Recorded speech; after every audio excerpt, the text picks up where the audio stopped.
Qui contrôle Petrolia? Ça, je pense que c'est une question qui est posée beaucoup par les gens de la région. Alors, le contrôle se fait à différentes façons.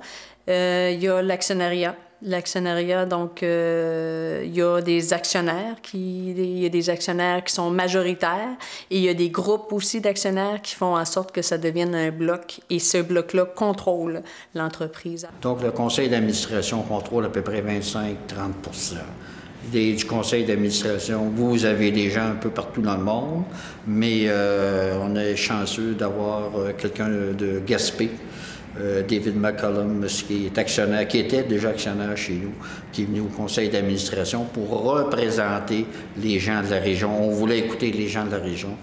La seule raison pourquoi je suis là, je veux me rassurer encore une fois que je peux être sur place matin, midi et soir, je peux être autour de la table pendant les décisions vont être prises, puis je vais être capable de m'exprimer. Sans cette présence-là, ces grosses compagnies, ils viennent, on sait comment ils opèrent, ils prennent le temps de nous calmer. Après ça, ils rentrent avec le bulldozer, puis c'est trop tard. Mais au moins, j'ai la chance d'être autour de la table, puis avant que le bulldozer part, je peux avoir m'exprimer.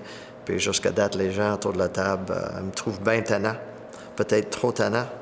D'avoir eu David McCollum sur le conseil d'administration, pour nous, c'est très intéressant. C'était notre approche là, d'avoir quelqu'un de la région et pour avoir le pouls et pour permettre l'échange encore plus, là, de toucher, d'avoir le feeling de la région. Pour nous autres, c'est encore plus important. Aujourd'hui, je porte toujours la même casquette, c'est la casquette régionale. Puis si tout le monde dit non, puis il n'y a personne qui dit oui, mais ça va toujours être non. Puis c'est correct. Sauf que moi, je dis nous oui, puis on verra la suite des choses.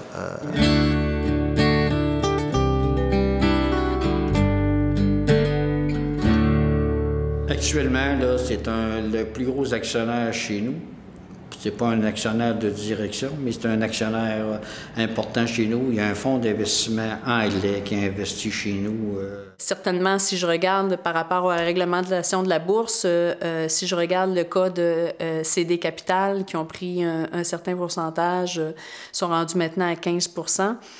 Lorsqu'ils sont arrivés à 10 %, bien, ils ont dû émettre un communiqué de presse disant qu'il y avait 10 % et de dire leur intention. Alors, leur intention était bien écrite en disant « Nous ne voulons pas prendre le contrôle, nous ne voulons pas interférer dans les décisions de l'entreprise. » Est-ce que Petrolia aura la capacité d'être là pour toujours? Ou qu'un jour ou l'autre, ou inévitablement, ce sera un grand joueur qui viendra faire l'exploitation à plus grande échelle? On a déjà posé cette question-là. Je sais que Petrolia a la prétention de dire qu'ils veulent devenir des producteurs. Mais on est à la bourse, là. On est dans le jeu de la finance, là. Et demain matin, un Shell ou un Total décide là, de mettre la main sur Petrolia. On nous dit que présentement, ça ne serait pas possible. C'est ce que Petrolia nous dit quand on pose la question. J'en doute, sincèrement. Il y a des gens, effectivement, des compagnies qui ont déjà sollicité. Pour faire des buy-outs. Petrolia, aujourd'hui, il y a quand même, je ne suis pas un expert, mais je sais qu'il y a des mécanismes en place qu'on appelle les hostile buy-outs, qui sont mis en place avec Petrolia pour pas que ça arrive par en dessous, pour pas que les gens achètent, mettons, 51 % des actions puis deviennent majoritaires. Oui, c'est toujours un danger. Je veux dire ça, on ne peut pas se le cacher. L'important, c'est que la majorité, ceux qui contrôlent, s'il y a une offre d'achat qui est faite sur l'entreprise, est-ce que ce groupe-là va se maintenir assez fort pour dire non, on garde le contrôle, on garde, même s'il y a une offre, disons, je donne un exemple, à 10 $ l'action.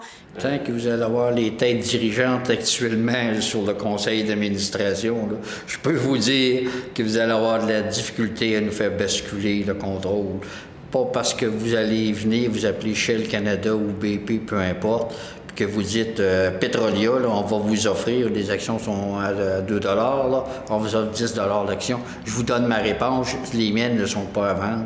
Ils ne sont pas à vendre pour la majeure partie des membres de mon conseil d'administration pour une marge de profit de 500 %. On ne vendra pas ça pour ça. On est à développer un modèle avec une entreprise avec qui on a une bonne relation de communication Mais est-ce que c'est une étape qui va rapidement être dépassée par l'avenue de grands joueurs? Est-ce que la compagnie, un jour, va être achetée par Talisman ou Shell ou un autre? Je ne sais pas. On ne peut pas répondre. Puis si... je pense pas que ces compagnies-là sont intéressées à Alderman 1, 2 puis Tire Point. Dans mon cœur, là, qu'est-ce qui me dit? Ces compagnies-là sont intéressées à une découverte pas mal plus grande, puis on peut cibler Anticosti, on peut cibler la réserve Bock, pas loin de Murdochville. Alderman 1, 2 puis Tire Point, c'est des petites découvertes, même si c'est des centaines de mille de barils. En même temps, c'est tellement notre volonté de garder ça dans les mains de Québécois qu'on essaie de se creuser les méninges. Et lorsque... combien de fois qu'on a pu faire appel, je pense que M. Proulx l'a bien dit à quelques reprises, si on peut avoir la Caisse de dépôt ou d'autres institutions qui investissent chez Petroleum, on va être heureux. Sauf que, semble-t-il, le risque est trop grand.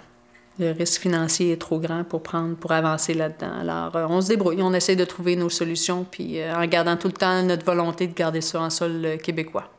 Il y a 2 ou 3 façons de financer nos travaux.